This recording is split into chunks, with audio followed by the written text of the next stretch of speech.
What's up, future people? Major Socks here again from Getting Tabled. I've got my Hannibal set just arrived here earlier today, so let's do the unboxing.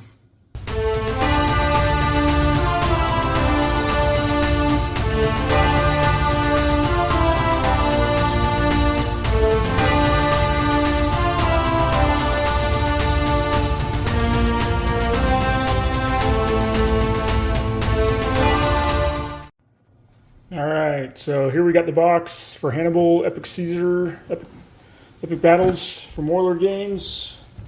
Really nice box art there. Rulebook here, I've already looked through it once before. Put all the pieces back where it was, but I've looked through it. I know other people out there on YouTube have gone over the book, so I'm not going to go over it in detail, but really nice book, full details, full art. Looking forward to reading more of that. Got some assembly guides for the Carthaginians and painting guide, Romans, and then there's the tower, watchtower instructions.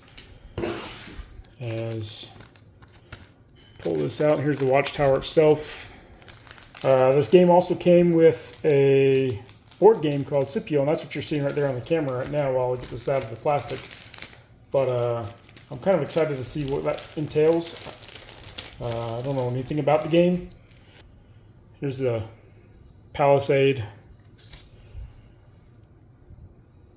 MDF. Really nice looking tower pieces. There are some more towers and forts you can build or buy through Warlords, so you can get more actual Roman fort stuff.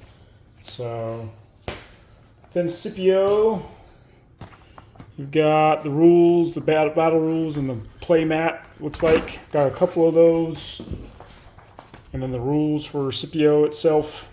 So, like I said, don't know much about it, but kind of looking forward to seeing what it's like that there.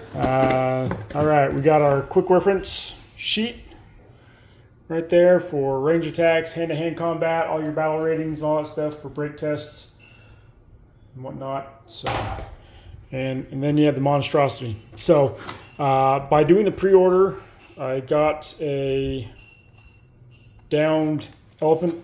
An elephant that's died. Let me pull this out of the package here. So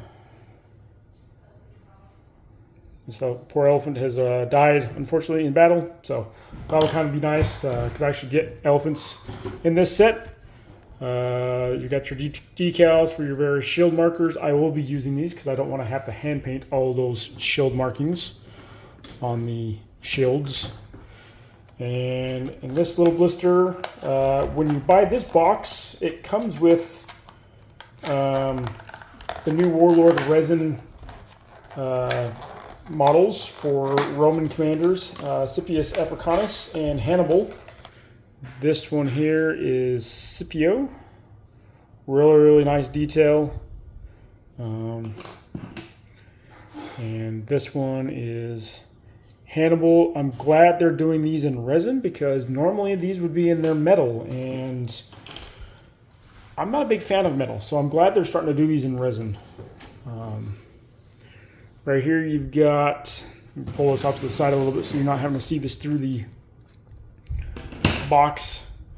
So you've got the, what are these guys? The Celtic Warriors. So 6 lines of Celtic Warriors, some leaders, some skirmishers, and I've got 4 of these sprues. So you got your green bases, and there are a lot of them. So pull these ones out, which are the elephants.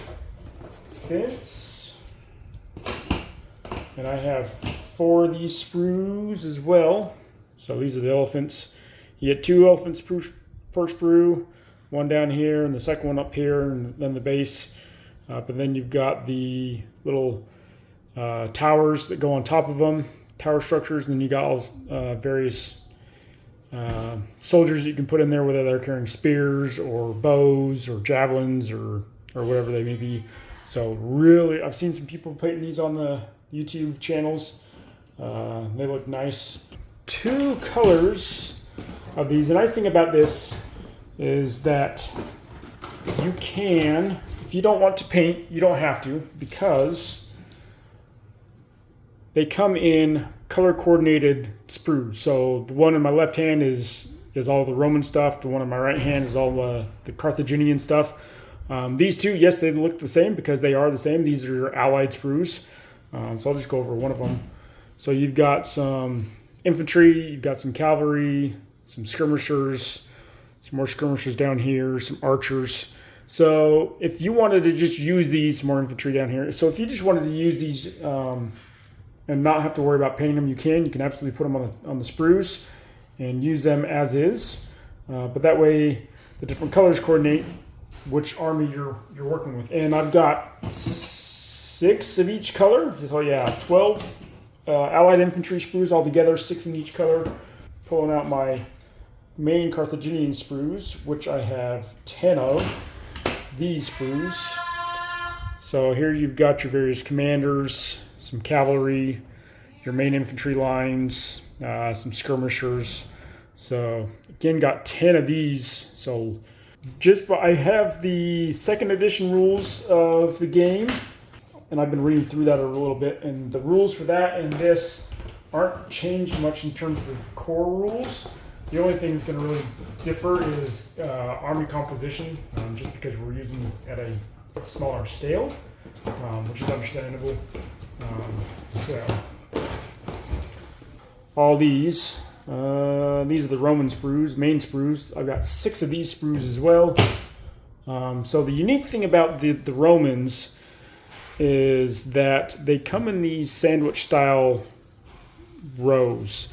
So you've got here, as you can see here, you've got the various different rows of infantry, and how they work is they're kind of squished together. So you've got the backs, you've got the middles, and then you got the fronts. And so kind of think of it as like an Oreo in a sense. You've got the 2 pieces of the cookies and the cream in the middle. That's what I've heard other people describe it as, because you just squeeze these together as you're putting them together, whereas your Carthaginians, they're just going to have two lines or 2 sprues of infantry per base, whereas the Romans are going to kind of have the 2 that are going to attach to it, but then they're going to have a third that's going to be sandwiched in between. But then you got your some of your commanders, cavalry, and so on, some skirmishers, some velites. So really looking forward to getting these on the table. This will be definitely a big, huge project, but I'm looking forward to getting it done when I can throughout my breaks, stuff like that. So thanks a lot, and we'll see you on the channel.